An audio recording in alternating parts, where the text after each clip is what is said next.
नमस्कार दोस्तों, एसएसएम यानी श्री स्टॉक मार्केट चैनल में आपका बहुत बहुत स्वागत है।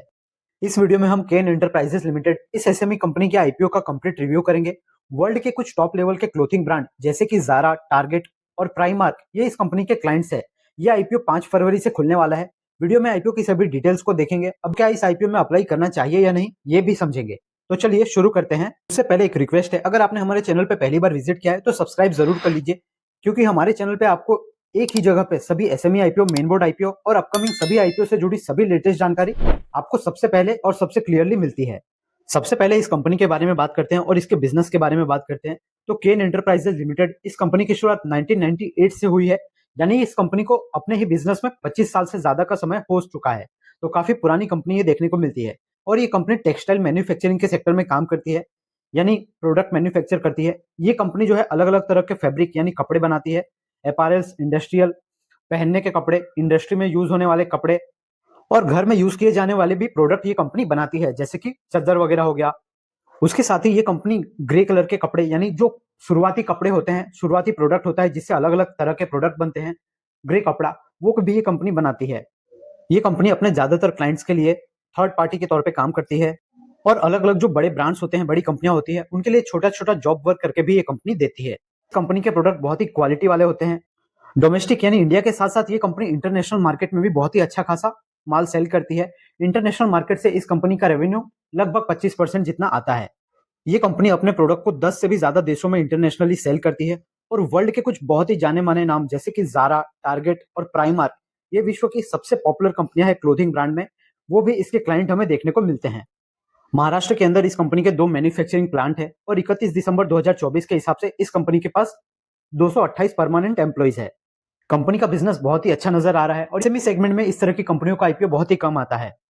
अब बात कर लेते हैं आईपीओ के डिटेल्स की। तो ये आईपीओ 83.65 करोड़ का बड़ा एसएमई आईपीओ है, जिसमें से 58.27 करोड़ का फ्रेश इशू है। ये पैसा कंपनी के पास जाएगा और 25.38 करोड़ का यहाँ पर ऑफर फॉर सेल होने वाला है।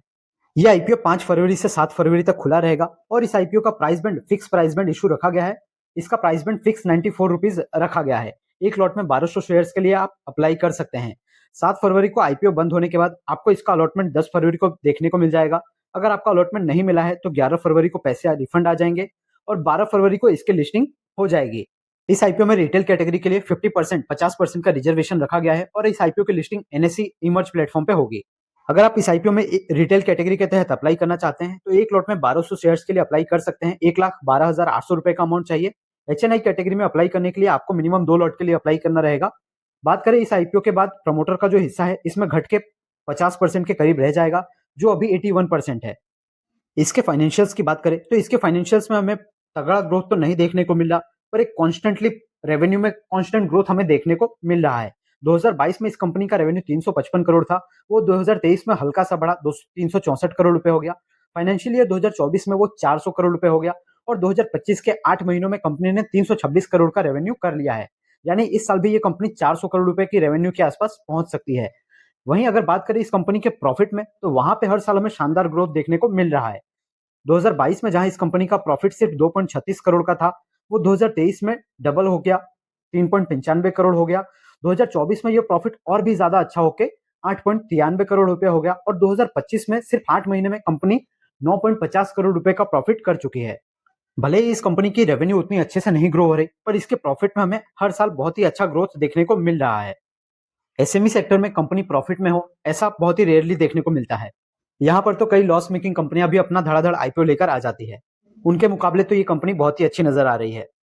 इस कंपनी के ऊपर टोटल कर्जा की बात करें तो 43 करोड़ का मामूली सा इस कंपनी पे कर्जा देखने को मिल रहा है। इस कंपनी के पास 36 करोड़ के रिजर्व भी है। बात अगर करें कि इसके कंपनी के आरओई आरओसी मार्जिन की, तो इसका आरओई 20% और आरओसी 50% के करीब है। कंपनी के ऊपर जो डेप्ट टू इक्विटी रेशियो है वो 0.09, काफी कम कर्जा इस कंपनी पे है और इस आईपीओ का प्राइस टू बुक वैल्यू 3.85 है, तो ये भी कुछ ज्यादा महंगा नहीं है। इस भाव के हिसाब से कंपनी का टोटल मार्केट कैपिटलाइजेशन बनेगा 231 करोड़ के आसपास। इस आईपीओ का जो पी है वो लिस्टिंग के बाद 16 का होने वाला है, जो कि अपने सेक्टर में पीयर कंपनियों से काफी कम है। एक ही कंपनी पशुपति कॉर्डस्पेन लिमिटेड करके है, उसका पी तो बहुत ही ज्यादा 100 से भी ऊपर है और लक्ष्मी कॉर्डस्पेन ये कंपनी लॉस कर रही है, तो उससे कंपैरिजन नहीं कर सकते। यानी ये कह सकते हैं कि सेक्टर में ये कंपनी का पी काफी कम देखने को मिल रहा है।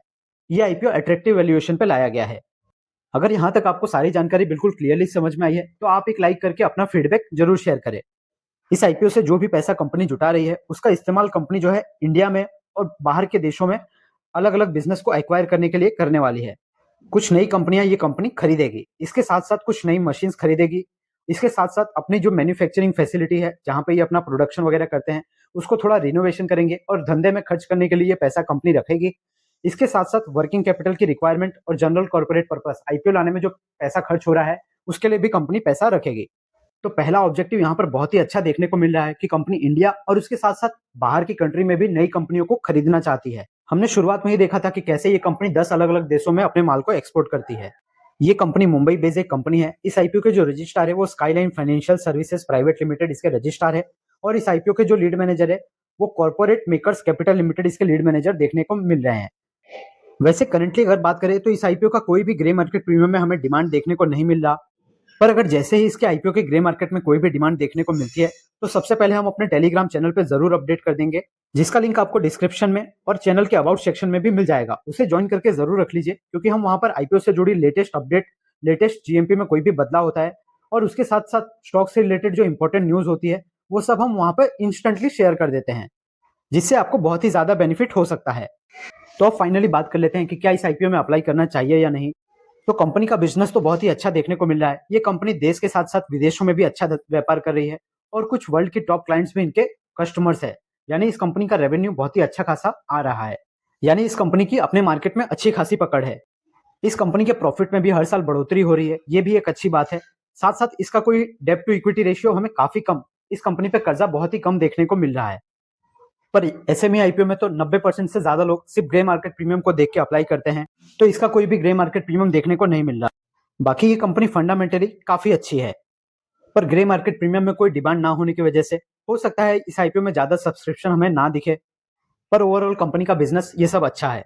इन सब चीजों को देखते हुए आप इस आईपीओ में क्या करने वाले हैं? आप लिस्टिंग के लिए अप्लाई करेंगे या फिर लॉन्ग टर्म के लिए इसमें अप्लाई करेंगे? वो कमेंट करके बता दीजिए। पर्सनली मेरी बात करें तो मैं अभी इस आईपीओ में थोड़ा वेट एंड वॉच में हूँ। मैं थर्ड डे पे इसके सब्सक्रिप्शन को देख के, ग्रे मार्केट प्रीमियम कुछ ओपन होता है उसको देख के कुछ सोच सकता हूँ। पर मेरी राय के हिसाब से आपको अपना कोई भी डिसीजन नहीं लेना चाहिए। आपको अपना कोई भी फाइनेंशियल डिसीजन अपने रिस्क और अपना एनालिसिस लगा के ही करना चाहिए। उसके लिए आप चाहे तो अपने वेल क्वालिफाइड फाइनेंशियल एडवाइजर से भी बात कर सकते हैं। आई होप आपको इस वीडियो से केन एंटरप्राइजेस लिमिटेड इस आईपीओ से रिलेटेड सारी जानकारी क्लियरली समझ में आ चुकी होगी। अगर आपको वीडियो हेल्पफुल लगा है तो वीडियो को लाइक जरूर कर दीजिए। इसे अपने एसएमई आईपीओ में अप्लाई करने वाले दोस्तों के साथ जरूर शेयर कर दीजिए और एसएसएम यानी श्री स्टॉक मार्केट के चैनल को सब्सक्राइब करके बेल आइकन को जरूर प्रेस कर लीजिए, क्योंकि हमारे चैनल पे आपको सभी SME IPO, main board IPO और अपकमिंग आईपीओ का सबकी जानकारी आपको बिल्कुल क्लियरली मिलती है। वीडियो के डिस्क्रिप्शन में टेलीग्राम चैनल का लिंक है, उसे एक बार जरूर चेकआउट कीजिए। अगर आपको लगता है कि हाँ इस जानकारी से मेरी मदद हो सकती है तो आप चाहे तो हमारे टेलीग्राम चैनल को भी ज्वाइन कर सकते हैं। वीडियो एंड करने से पहले एक सवाल का जवाब जरूर दीजिए, आपको लास्ट में कौन सा एसएमई आईपीओ अलर्ट हुआ है वो कमेंट करके जरूर बताइए। हमारी फिर मुलाकात होगी अगली वीडियो में, तब तक के लिए याद रखिए, the more you learn the more you earn. Thank you.